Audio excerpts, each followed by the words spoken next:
Alors tout d'abord, pour préciser encore une fois la question, l'internaute dit « Nous savons que les constantes universelles ne sont pas vraiment constantes ». Non, ça c'est pas vrai, enfin, on ne sait pas. On a plutôt l'impression d'ailleurs qu'elles sont constantes. Il y a quelques indications qui disent qu'elles ont pu éventuellement changer, je vais y revenir tout de suite. La question de base, qui est posée ici, c'est « Les lois de la physique peuvent-elles changer ?» La réponse, elle est oui, hein, c'est la nature qui... Les physiciens, ce n'est pas des gens qui sont en train d'édicter des lois qui sont autorisées ou pas, et puis la nature les suivrait ou pas. Voilà, la nature, elle suit certaines règles, et nous, on est là pour les deviner. Donc peut-être que ce qu'on appelle, nous, les lois de la physique aujourd'hui, ça ne sera pas les mêmes après-demain, et peut-être qu'elles ne sont pas les mêmes ailleurs dans l'univers. Donc la réponse à ça, c'est oui, elles peuvent changer. Maintenant, la question qu'il faut se poser, c'est évidemment, est-ce qu'on peut mettre en évidence le fait qu'elles aient changé? Est-ce qu'on peut mettre en évidence le fait que les lois de la physique aient pu être différentes dans le passé et qu'elles soient différentes ailleurs? Il se trouve que oui, en fait, on peut. Alors, je ne vais pas m'apesantir sur ce que c'est que les lois de la physique, ça pourrait aussi demander pas mal de temps.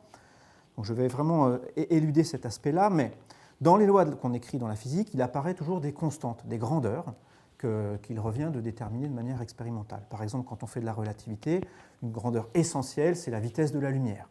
Voilà, c'est vraiment quelque chose qui intervient dans toutes les équations de la relativité. Quand on fait de la mécanique quantique, c'est la constante de Planck. Et ce sont des constantes dans le sens où on la mesure une bonne fois pour toutes, et une fois qu'on l'a bien mesurée, voilà, c'est cette valeur-là qui est valable pour l'ensemble, pour tous les gens qui font de la mécanique quantique. Donc on peut se demander si ces grandeurs peuvent changer dans le temps, par exemple, et ça c'est une question qui est subtile, en fait, parce que, là encore, je ne vais pas faire le raisonnement jusqu'au bout, parce que ça peut être vraiment long, mais il se trouve que si la vitesse de la lumière, par exemple, changeait au cours du temps, n'était pas le même demain, mais en fait, on ne s'en rendrait peut-être pas compte. Parce que quand on fait une mesure en physique, les instruments qu'on utilise pour faire des mesures, elles se basent aussi sur les lois physiques et elles utilisent les constantes fondamentales aussi. Donc quand vous avez un dispositif, par exemple, si je veux mesurer la distance entre mes deux mains là, si je veux prendre un dispositif qui va marcher aussi pour des distances plus longues, je peux envoyer de la lumière entre une main et l'autre et regarder le temps que ça met pour faire l'aller-retour. Ben ça dépend de la vitesse de la lumière. Donc si je veux mesurer la vitesse de la lumière avec des expériences qui font intervenir des mesures de distance de ce type-là, ben je tourne en rond et je ne verrai pas si la vitesse de la lumière change ou pas. Donc la question est subtile. Il y a des gens qui se sont penchés sur cette subtilité, et en fait on peut montrer que certaines combinaisons de constantes fondamentales, elles, devraient être fixes. Disons, dans les lois de la physique, on peut mesurer certaines combinaisons de constantes fondamentales, et elles, si elles se mettent à varier au cours du temps, ben là il y a un problème. Bon. Il se trouve que ces combinaisons de constantes fondamentales, parmi celles-ci, il y a la constante de structure fine qui intervient dans les niveaux d'énergie des atomes. Si celle-ci change, si la constante de structure fine change au cours du temps, ça veut dire que les niveaux d'énergie des atomes changent au cours du temps. Ça veut dire que la lumière qu'émettent les atomes quand ils se désexcitent, ou la lumière qu'ils peuvent absorber, change aussi au cours du temps. Et ça, on a un moyen très simple de le vérifier expérimentalement. Vous prenez votre laboratoire, vous prenez une lampe dans laquelle il y a des atomes excités, vous allumez votre lampe et vous mesurez le rayonnement que ça émet.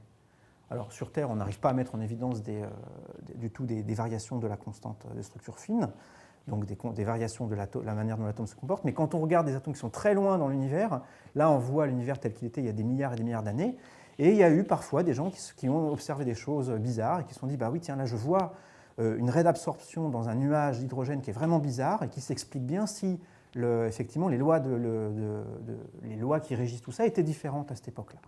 Donc il y a eu des annonces de ce type-là.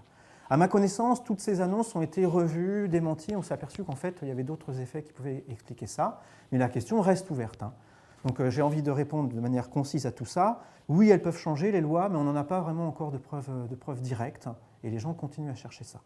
Et pour les gens qui veulent aller plus loin, on a un spécialiste en fait en France de ça, quelqu'un qui connaît très bien ça et qui explique tout de manière très chouette, quelqu'un dont je suis fan. Voilà.